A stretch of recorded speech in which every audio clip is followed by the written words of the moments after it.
So specifically to speak about our experiences, or for me in Los Angeles, pushing back on the contamination coming from goods movement. So the ports, the trucks, the ships, the facilities, all of that. And they basically wanted to learn about community organizing. Okay. That was my contribution there. The other person is an academic, so she was kind of giving also some of the angles that I was, but then on top of that, some of like the research and the relationships between academic institutions and communities. But you said she was based in New Jersey. Yeah. Okay. But she was talking she's about the East Coast? Huh? Was she talking about the East Coast, or she was... Yeah, because she's part of our network, our national network.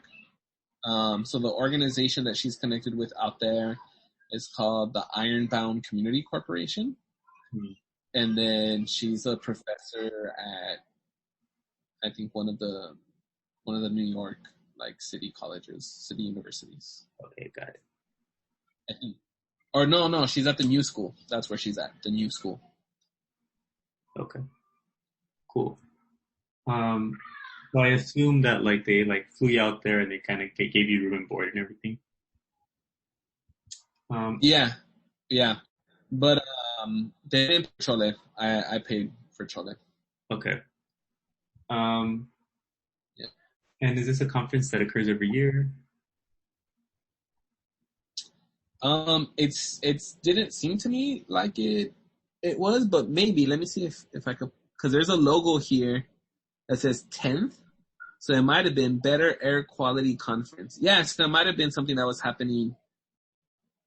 That this was the 10th one.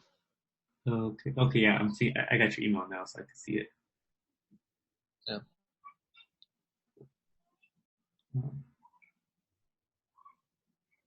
And do you happen to know like who funds this conference or how they get the funds?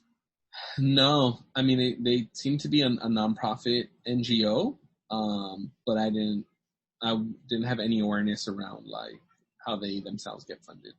Hmm. And so who were the type of people that were at this conference? It seemed to be primarily folks from China who were in academia. But I think the way I read the room was these were folks who were socially active and cared about social justice issues. And it seemed like academia was the allowable avenue to engage.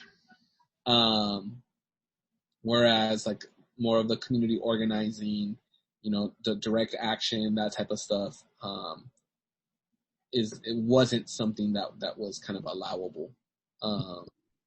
So they utilized those kind of space to generate research and kind of contribute to the conversation around these issues. Okay. Yeah. And I obviously I couldn't understand what they were saying, so I was getting like translations or interpretation, and they were fired up, man. They were fired up. I'm just like, these are community organizers up in here, but their opportunity to do this stuff is kind of through doing research. Okay. And so you were there as a representative or as an individual? No, I was there representing East Yard, representing the Moving Forward Network. And then why was it important to take your daughter? So when I was in 8th grade, which would have been like 98, 99, my mom got invited to South Africa. And in particular, they were dealing with a lot of water issues in South Africa. And because of the work my family has done and some of the work that my mom in particular led around water conservation in the urban context, she was invited to go. And I was supposed to go with her. But it was going to take up like the first, week or two of that school year of 8th grade. And I was going to be taking geometry at Sher High School. So I would go to Sher High School, and then they would bus me back to my middle school. And so my mom was like, if you don't go to school these first like 2 weeks or whatever, you're going to fall behind and you're not going to be able to catch up. So I didn't go. And, you know, at that age, I was like, whatever. You know, I was not somebody to necessarily trip a lot. I trip a lot more now. But, you know, as I got older, I was like, man, fuck geometry. Like, what the fuck? South Africa, homie, like, what the fuck? Cause she went up there and she met with communities and she met with government folks, right? And she tells a story in particular about, how one of the things was around no flush toilets. And so she was in a room presenting to folks and all the men were sitting in the front and all the women were sitting in the back. And this is in Johannesburg, South Africa. And my mom's like, fuck that. Like, all the women to the front, all the dudes gotta sit in the back. Like, fuck that bullshit, you know? And I guess a couple of dudes had really shitty attitudes. And as long as you're not too loud. Okay, well, turn the tablets like lower it off all the way. Okay. And so, my mom's like, why do these fools got shitty attitudes, you know? And somebody tells us like, oh, it's because they're plumbers. And they're like, what does this woman got to teach us? You know?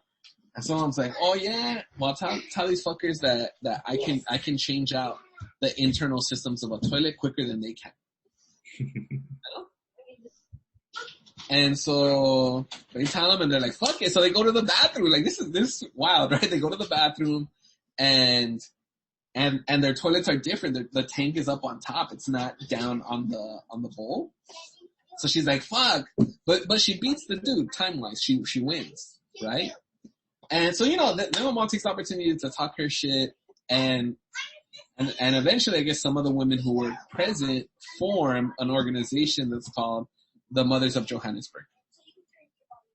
Off of some of that energy that my mom brought from the Mothers of East LA. Right?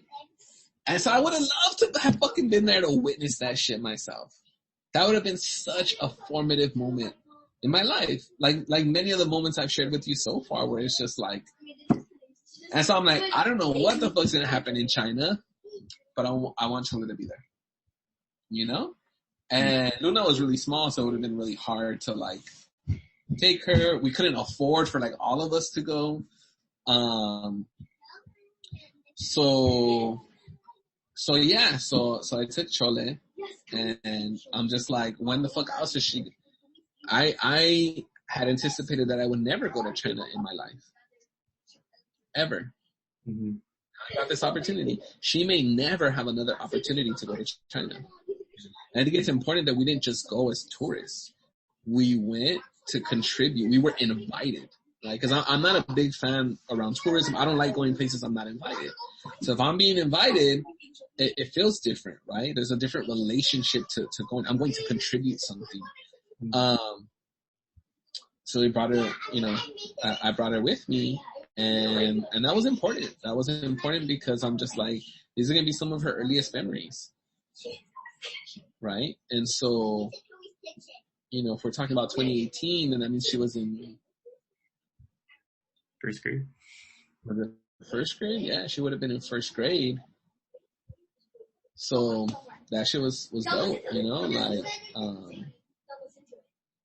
kind of seeing her experience China, you know, and doing things in China that are oriented towards her, right? So I didn't get to try like Peking duck, which everyone was fucking talking about. Like, you gotta try Peking duck in Beijing, you know? But we learned that the fries taste better in China than they do in the US, right? Like, that's something we learned at McDonald's, right? Like, that was just something, you know, it was kind of a trip. Like, okay, you know, there was a fucking Toys R Us open, and we're like, Toys R Us has been shut down in the US, but it was there, right? Like, okay, that's a trip. You know, we we went to the Great Wall. We went to a lot of. That was super dope.